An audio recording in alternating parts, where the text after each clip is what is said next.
PLC presents Homemade Christmas Gifts in a Mason Jar. And here with this week's Crafts is your host, Lauren Barnes. Hello, and welcome to Handmade Christmas Gifts in a Mason Jar. Today I'm going to teach you how to make and decorate 3 different types of mason jar presents. The first thing you're going to want to do is wash your hands.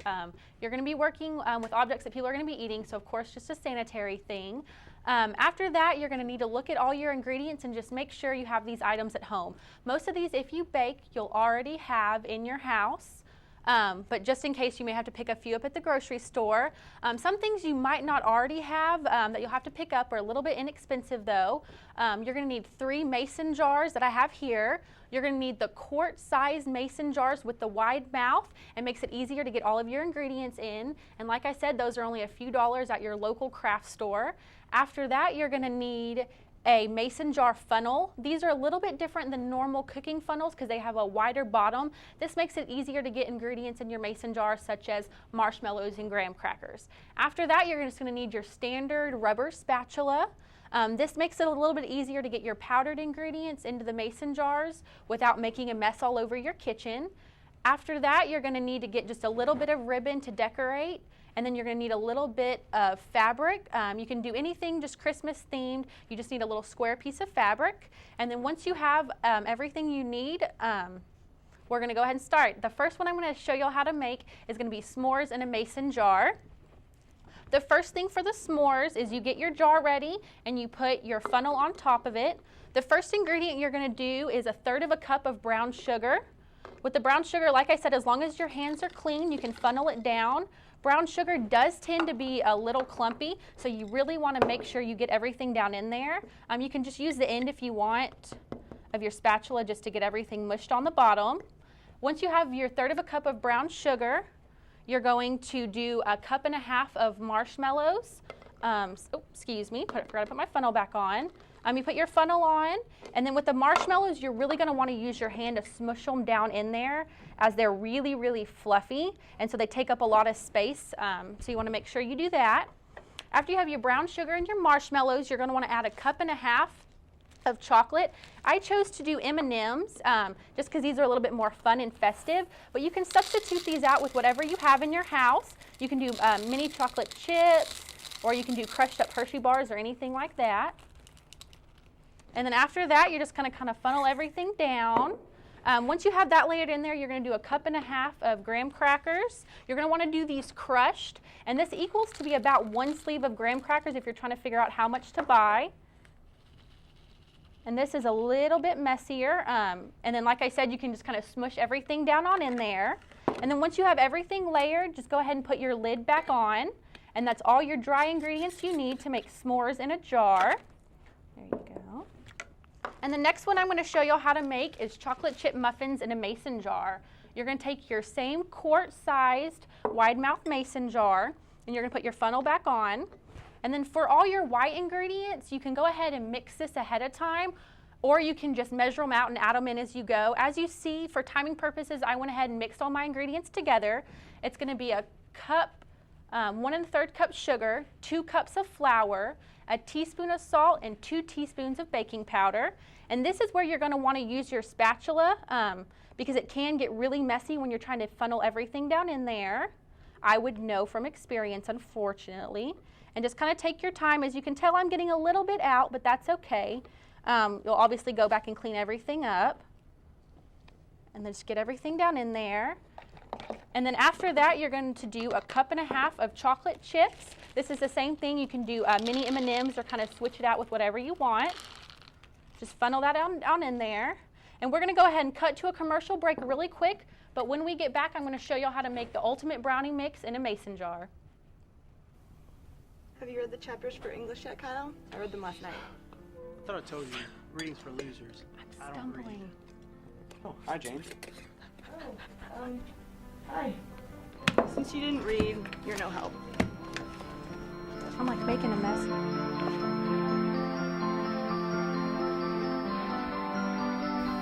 Thought of you when I read that book. Reading, it makes you more attractive.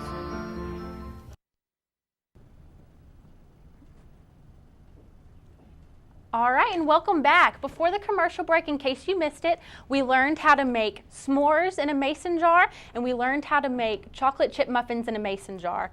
Next, I'm going to show y'all how to make the ultimate brownie mix, and then I'm going to show y'all how to finish off your mason jars by decorating them.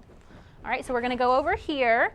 Same thing as before. You can go ahead and mix together your white ingredients ahead of time, or you can just measure them out as you go. But like I said, I've already mixed mine together. But the ingredients for this, it's going to be 1 cup of unbleached flour, a 1/2 teaspoon of baking powder, a 1/4 tablespoon of salt, and then 1.5 cups of sugar. And this is where the same thing, you're going to want to go ahead and get your rubber spatula so you don't make a mess. And just kind of be patient and work it down in there. All right, almost there. Doing good this time, not making a mess all over my counter. And then you're just going to want to go ahead and shake the funnel a little bit, get everything down in there. After that, there's no precise measurement for how many chocolate chips you should do. You should just top the rest of it off. And this is the same thing with the other ingredients. You don't have to do chocolate chips. You can do decorative M&Ms or crushed up candy bars of your choice. I just did chocolate chips because it's what I had left over. Just kind of smush them down on in there to make everything fit.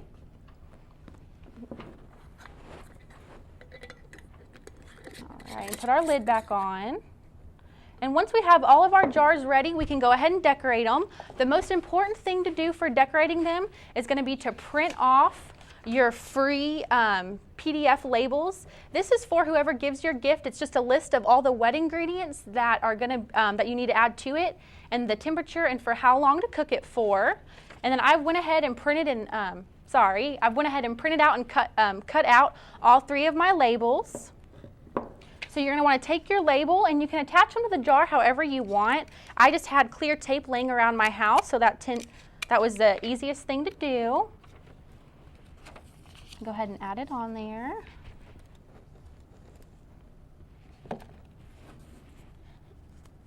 All right, and then once you have your label on, you take your square piece of fabric. Like I said, there's no exact dimensions to this. You just want a square piece, so when you drape it down, there's a little bit of room on all sides. But like I said, no exact science to this, just kind of whatever you like. And whenever you get it on place, just kind of hold it still because your ring will make the fabric move a little bit. And this is something you can adjust as you go. See, I've got it showing a little bit, so I'm going to turn it and get it that way you can see most of the label. After that, you're going to take your decorative ribbon. Same thing to this, no exact science for how long it should be. I'm not the best at creating decorative bows, so I just did something simple, so I just have enough ribbon for that. You're just going to put it on top of your jar. Maybe. Maybe not. There we go. Sorry about that. I went ahead and tied it beforehand thinking it would help out. And if you have a chance, the ribbon with the wire is a little bit easier to mold. I thought I was buying that ribbon, but I didn't, so it's a little bit harder to get the bow exactly how I want it. And there's that one. After that, you're just going to repeat the same process for all your jars. Just make sure you keep the lid on before you put the fabric. You're going to put the fabric down. And this is really a great project to do because it's really inexpensive, and a lot of us are going to be on a tight budget for Christmas this year, but yet we still have a lot of extended family members or co-workers that we want to be able to buy presents for. We just don't want to break the bank while we're doing it. And this is also something fun if you have kids or anything like that. This is a fun project that y'all can all do together to really make it a family thing. See, like I told y'all, I'm not quite the best at the bows, but I think you get the point of what I'm trying to do. And this is also something that can be interchanged with different holidays. You can just get Valentine's Day fabric and different colored chocolates as well. And you can really personalize it to what holiday you're doing.